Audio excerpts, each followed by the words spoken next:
علم و فضل۔ نحمده ونصلي على رسوله الكريم اما بعد فاعوذ بالله من الشيطان الرجيم بسم الله الرحمن الرحيم ما كان الله ليذر المؤمنين على ما انتم عليه حتى يميز الخبيث من الطيب وما كان الله ليطلعكم على الغيب ولكن الله يجتبي من رسله من يشاء فآمنوا بالله ورسوله وَإِن تُؤْمِنُوا وَتَتَّقُوا فَلَكُمْ أَجْرٌ عَظِيمٌ صدق اللہ العظیم۔ نہیں ہے اللہ تعالیٰ کے لیے اللہ تعالیٰ پر کہ وہ چھوڑ دے مومنین کو اس حالت پر جس پر تم ہو، یہاں تک کہ وہ جدا کر دے ناپاک کو پاک سے، اور نہ ہی اللہ تعالیٰ پر یہ ہے کہ وہ مطلع کرے تم کو غیب پر، لیکن اللہ تعالیٰ چنتے ہیں اپنے رسولوں میں سے جس کو چاہتے ہیں۔ بس آپ ایمان لاؤ اللہ کی ذات پر اور اس کے رسول پر۔ وَإِن تُؤْمِنُوا اگر تم ایمان لاؤ گے اور اللہ سے ڈرو گے بس تمہارے لیے اجر عظیم ہے، بہت بڑا اجر ہے۔ یہ سورہ آل عمران کی 179 نمبر آیت تلاوت ہوئی ہے۔ تیسری آیات میں اللہ رب العزت نے منافقین اور کافروں کا رد کیا تھا، جو یہ کہتے تھے مسلمانوں کو کہ آپ جو کہتے ہو کہ ہم اللہ کے محبوب ہیں اور آپ کے پاس نہ کھانے کے لیے ہے نہ پہننے کے لیے ہے، آپ فاقے کاٹتے ہو اور اسی طرح آپ ننگے ہو، جبکہ اللہ رب العزت نے ہمیں مال کی کثرت اور اسی طرح اولاد کی کثرت عطا کی ہے۔ اس سے معلوم ہوتا ہے کہ ہم اللہ کے محبوب ہیں، اور اگر آپ اللہ کے محبوب ہوتے تو اللہ رب العزت جو ہے غزوہ احد میں بھی آپ کی مدد فرماتا۔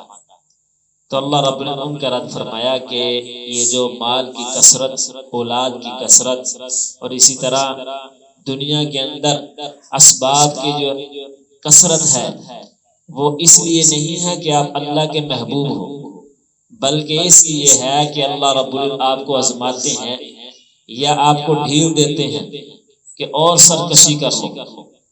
اور اسی طرح مسلمانوں کو جو ظاہری طور پر مصیبت مصائب آتے ہیں تو اس کا مطلب یہ نہیں ہے کہ وہ اللہ کے محبوب نہیں ہیں، بلکہ اللہ رب العزت جو ہے جس کو محبوب بناتا ہے اسی پر اس طرح کے حالات بھیجتا ہے۔ اور ویسے بھی اللہ کے ہاں جو معیار ہے محبوبیت کا، وَإِنَّ أَكْرَمَكُمْ عِندَ اللَّهِ أَتْقَاكُمْ، کہ اللہ کے جس کے اندر تقوی زیادہ ہے کہ اللہ کے نزدیک وہ زیادہ محبوب ہے۔ اور تقوی آتا ہے ایمان سے، جب اللہ کی ذات پر اللہ کے رسولوں پر ایمان ہوگا وہ آدمی اللہ سے ڈرے گا۔ تقوی کا معنی ہوتا ہے ڈرنا، اور ڈرے گا وہی آدمی جو اللہ کی ذات پر اور اللہ کے رسولوں پر ایمان لائے گا۔ تو اس لیے اللہ کے ہاں جو محبوبیت کا معیار ہے وہ تقوی ہے۔ تو اس آیت میں بھی اللہ رب العزت نے جو غزوہ احد میں جو شکست ہوئی مسلمانوں کو، جو اللہ رب العزت ان کو آزمایا، اس کا تذکرہ کیا ہے کہ یہ کیوں آئی تھی مصیبت۔ ایک تو پیچھے اللہ رب العزت نے ذکر کیا کہ وَلِيُمَحِّصَ عَلَىٰ قُلُوبِكُمْ، کہ اللہ رب العزت ان کے دلوں کو دیکھنا چاہتا تھا کہ کس کے دل میں اخلاص ہے اور کون مخلص ہے کون منافق ہے۔ اور دوسری چیز جو اللہ رب العزت اس آیت میں ذکر کی ہے وہ یہ ہے کہ اللہ رب العزت نے مسلمانوں پر جو مصیبت بھیجی وہ اس لیے بھیجی تاکہ ناپاک کو پاک سے جدا کر، اس لیے کہ جو منافق یا مشرک ہوتا ہے وہ ناپاک ہوتا ہے، جیسے قرآن کریم میں انما المشرکون نجس، کہ بے شک مشرک ہے وہ ناپاک ہے۔ اور جو ایمان لائے اس لیے کہ ان کی افکار اعمال وہ سارے ناپاک ہیں، اور جو مسلمان ہوتا ہے ایمان والا ہوتا ہے وہ پاک ہوتا ہے کہ وہ طیب اور پاک اور طاہر ہوتا ہے۔ یہاں تک کہ حدیث پاک میں آتا ہے کہ مومن جو ہوتا ہے وہ کبھی ناپاک نہیں ہوتا۔ جنابت کی حالت میں جو غسل فرض ہوتا ہے اس سے مومن کی روح ناپاک نہیں ہوتی، اسی وجہ سے سلام کرنا جائز ہے۔ اگر جو ہے وہ سحری کا وقت کم رہے گا کھانا کھانا جائز ہے۔ اور اسی طرح ایک دوسرے سے ملنا جائز ہے۔ اور اسی طرح جب عورت جو ہے وہ ان کو مخصوص ایام آتے ہیں ان میں قرآن کی تلاوت نہیں کر سکتی لیکن ذکر کر سکتی ہے، اور اسی طرح درود شریف پڑھ سکتی ہے۔ اگر مومن کی روح ناپاک ہوتی تو یہ چیزیں بھی جائز نہ ہوتی۔ تو اس سے معلوم ہوا کہ مومن ناپاک نہیں ہوتا، اس کی روح پاک رہتی ہے۔ یہ جو غسل کا فرض ہوتا ہے یہ ظاہری طور پر ہوتا ہے کہ جسم جو ظاہراً جو ہے وہ ناپاک ہو جاتا ہے، اس وجہ سے غسل کا حکم ہے، وگرنہ اس کی روح پاک رہتی ہے۔ لیکن جو مشرک ہوتا ہے اس کی روح بھی ناپاک ہوتی ہے، اس وجہ سے اللہ نے فرمایا کہ انما المشرکون نجس، آگے فرمایا فلا یقربوا المسجد الحرام، کہ ان کو مسجد حرام کے قریب بھی نہ آنے دو۔ اس سے معلوم ہوا کہ وہ جو ان کی روح بھی ناپاک ہے، ان کے جسم بھی ناپاک ہے، جب تک وہ ایمان نہیں لاتے، وہ کلمہ نہیں پڑھتے، ان وقت تک وہ ناپاک ہے۔ اس وجہ سے اللہ رب نے ذکر کیا کہ یہ جو مسلمانوں پر ظاہری طور پر جو مصیبت آئی وہ اس وجہ سے تاکہ جو ناپاک ہے وہ علیحدہ کر دے اور پاکوں کو علیحدہ کر دے، لیتلیاکم۔ جبکہ آگے ایک سوال پیدا ہوتا ہے کہ اللہ کی ذات ہر چیز پر قادر ہے، وہ اس چیز کو مصیبت ڈال کر ہی اس نے کیوں کیا اس طرح مسلمانوں کو جدا؟ تو اس کا ایک جواب یہ دیا ہے مفسرین نے کہ اگر اللہ رب العزت جو ہے وحی کے ذریعے اطلاع کر دیتے تو پھر یہ لوگ اشکال کر سکتے تھے کہ ہم تو کلمہ پڑھتے ہیں، ہمیں اپنے فوج سے نکال دیا۔ تو اللہ رب العزت نے ظاہری طور پر مصیبت ڈال پر مسلمانوں پر ان کو ظاہراً مسلمانوں کو بھی دکھایا اور جو خود منافق تھے ان کو بھی دکھایا کہ کون مخلص ہے کون جو منافق ہے۔ اس وجہ سے اللہ رب العزت نے مصیبت ڈالی۔ اگر دوسری وجہ اللہ رب العزت خود ذکر کی ہے کہ اللہ رب العزت ہر بندے کو غیب پر مطلع نہیں کرتا، اپنے خاص بندوں کو رسولوں میں سے چنتا ہے، جس کو چاہتا ہے وہ اپنے مخصوص بندے جو رسول ہیں ان کو غیب کی باتوں پر مطلع کر دیتا ہے۔ ذالک من انباء الغیب، اور جہاں بھی کوئی غیب کی بات اللہ رب العزت تذکرہ کریں گے وہاں یہ ضرور ذکر فرمائیں گے ذالک من انباء الغیب نوحیہ الیک، یہ غیب کی بات ہے ہم نے وحی کے ذریعے آپ کو بتلائی ہے۔ اس لیے کہ انبیاء کے پاس بھی علم غیب نہیں ہوتا، علم غیب اور چیز ہوتی ہے اور انباء الغیب غیب کی خبر اور چیز ہوتا ہے۔ غیب کی خبر اللہ رب الانبیاء کو دی ہے، اور اسی طرح جیسے یہاں فرمایا کہ انبیاء میں سے چنتا ہے جس کو غیب کی خبر کا علم دیتے ہیں، جیسے موسیٰ علیہ السلام ہیں، انہوں نے اللہ رب العزت سے یہ اظہار کیا کہ باری تعالیٰ میں آپ کی زیارت کرنا چاہتا ہوں، تو اللہ رب العزت نے فرمایا کہ موسیٰ تو نہیں دیکھ سکتے، لیکن ضد کی تو اللہ رب العزت سے تو اللہ نے فرمایا کہ میں اپنی تجلی ڈالوں گا، اگر آپ نے برداشت کر لی پھر آپ میری زیارت کر سکتے ہو ورنہ نہیں۔ تو قرآن کریم میں کیا وَخَرَّ مُوسَىٰ صَعِقًا کہ موسیٰ علیہ السلام نے اللہ کی تجلی کو دیکھا تو بے ہوش ہو گئے، جبکہ حضور صلی اللہ علیہ وسلم کو خود بلایا ہے۔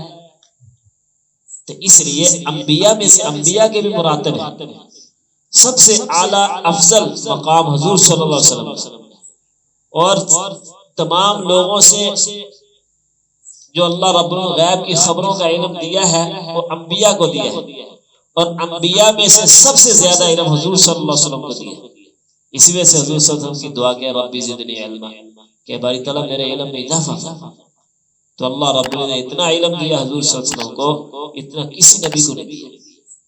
علم دیا ہے لیکن غیب کا علم نہیں ہے، جیسے اللہ فرمائے وَلِلَّهِ غَيْبُ السَّمَاوَاتِ وَالْأَرْضِ کہ زمین و آسمان کی غیب جو ہے وہ اللہ کو معلوم، اللہ کے پاس علم ہے۔ اس لیے کہ غیب کی خبر اور چیز ہوتا ہے، علم غیب اور چیز ہوتا ہے۔ تو اس لیے کسی نبی کو اللہ رب العزت نے علم غیب، یہ اللہ کی صفت ہے اور اللہ کے ساتھ خاص ہے۔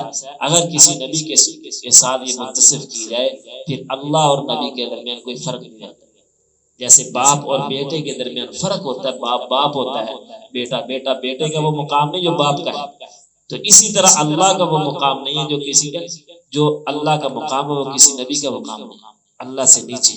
تو اس لیے اللہ رب العلم دیا ہے لیکن اپنے جیسا بہت سارا علم دیا لیکن علم غیب نہیں عطا فرمایا۔ تو اس لیے اللہ فرمایا کہ میں کسی عام مسلمان کو یہ نہیں ہے کہ میں اس کو دوسرے کے احوال بتا دوں، بلکہ اپنے رسولوں میں سے چنتا ہوں جس کو میں نے خبریں دینی ہے۔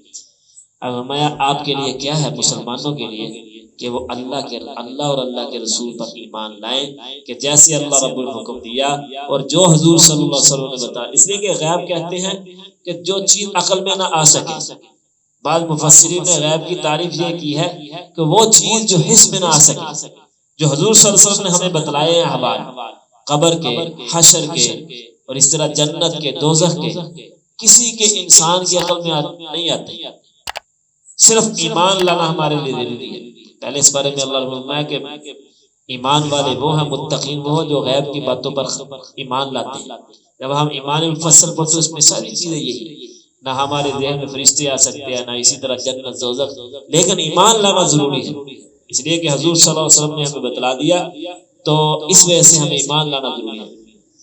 اور اس امت کی خصوصیت یہی ہے کہ باقی انبیاء کے جب حضور اللہ رب العزت جو ہے انبیاء سے پوچھیں گے، انبیاء کے امتوں سے پوچھیں گے کہ آپ کو میرے رسولوں نے آپ تک پیغام پہنچایا؟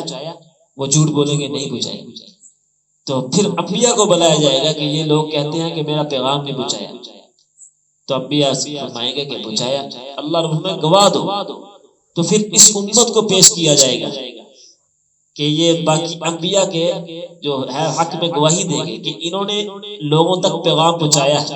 اب لوگ سوال کریں گے باری تعالیٰ یہ تو آئے بہت بعد میں، یہ کیسے گواہ بن گئے؟ تو پھر ہم یہ امت کہے گی کہ باری تعالیٰ ہمیں حضور صلی اللہ علیہ وسلم آپ کے نبی علیہ السلام نے ہمیں بتلایا تھا کہ یہ اس انبیاء نے دوسرے لوگوں تک پیغام پہنچایا. تو اس وجہ سے جب ہم غیب پر ایمان لیں گے پھر ہمارے اندر جو ہے یہ گواہی دیں گے ہم دوسرے انبیاء کے حق میں. جس نے فرمایا کہ آپ نے صرف اللہ اور اس کے رسول پر ایمان لانا ہے. اگر تم ایمان لاؤ گے اور اللہ سے ڈرتے رہو گے پھر اللہ رب اس کے بدلے میں تمہیں بہت بڑا اجر نصیب فرمائیں گے. دنیا کے اندر بھی اس کا بدلہ دیں گے اور آخرت کے اندر بھی اس کا بدلہ دیں گے. اللہ رب العزت سے دعا ہے کہ اللہ رب ہمیں صحیح سمجھ نصیب فرمائے اور حضور صلی اللہ علیہ وسلم کی سچی محبت نصیب فرمائے. علم و فضل